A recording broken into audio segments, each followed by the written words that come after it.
Maraming fans ang minamaliit si Pokel dahil sa naging kapalaran niya sa Chimera Ant Arc. Pero kung susuriin natin ng mas malalim ay si Pokel ay isa sa mga pinaka-underrated nen users sa Hunter x Hunter. At isipin natin to mga idol, pumasa siya sa 287 Hunter exam, naging isang ganap na Hunter of Fantastic Beast at nakasali pa sa NGL Expedition Team.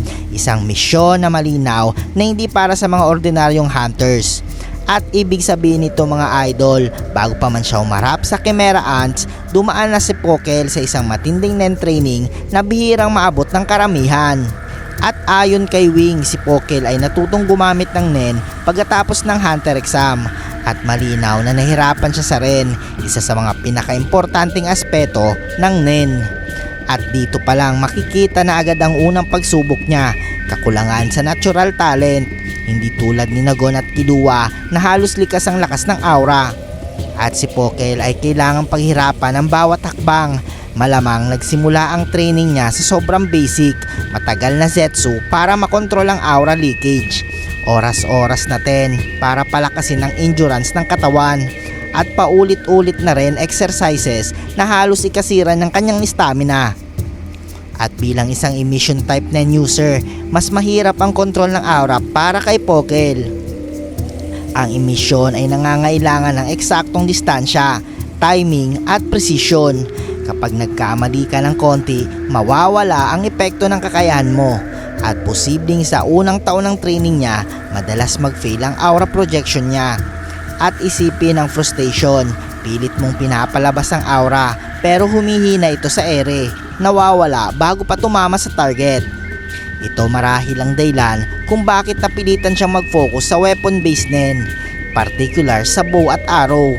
Isang paraan para mabawasan ang raw aura output requirement at palitan ito ng technique at control. Ang rainbow arrows ni Pokel ay posibleng resulta ng matagal at masalimuot na eksperimento.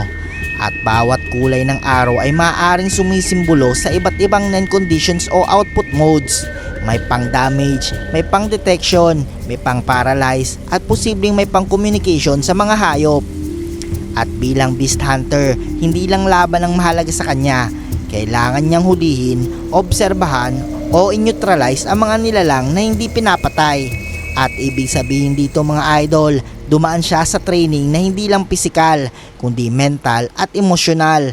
Dahil bawat maling paggamit ng nen ay maaaring ikamatay ng isang rare creature o ng sarili niya. At isa sa pinakamabigat na pinagdaanan ni Pokel ay marahil ang isolation training. Para maintindihan ng mga fantastic beast, kailangan niyang manatili sa mapanganib na lugar ng mag-isa. Walang tulong, walang backup. At sa ganitong sitwasyon, napipilitan siyang panatilihin ang ten at ren kahit pagod, gutom o sugatan. At dito mga idol nahubog ang kanyang aura endurance. Kahit hindi siya kasing lakas ng frontline fighters, posibleng dito rin niya na-develop ang instinct-based nen usage. Hindi perpekto pero sapat para mabuhay. At sa uli ang nen training ni Pokel ay hindi tungkol sa pagiging pinakamalakas, kundi sa pagpursige laban sa sariling limitasyon. Siya ang uri ng hunter na hindi biniyayaan ng pambihirang talento pero patuloy na lumalaban gamit ang disiplina, katalinuhan at determinasyon. At kung hindi lang sana siya naharap sa isang kalabang lampas sa level ng ordinaryong hunters, posibleng mas nakita pa natin ang tunay na potensyal ng nen na pinaghirapan niyang buuin sa loob ng maraming taon. At sa isang mundo kung saan ang ibabaw ang mga halimaw at henyo, si Pokel ang patunay na ang nen ay hindi lang para sa mga pinili, kundi para sa mga hindi sumusuko. Kung nagustuhan mo ang video ito, huwag niyong kalimutang mag-like at subscribe at hit ang notification bell button para updated kayo palagi sa ating video. Maraming salamat.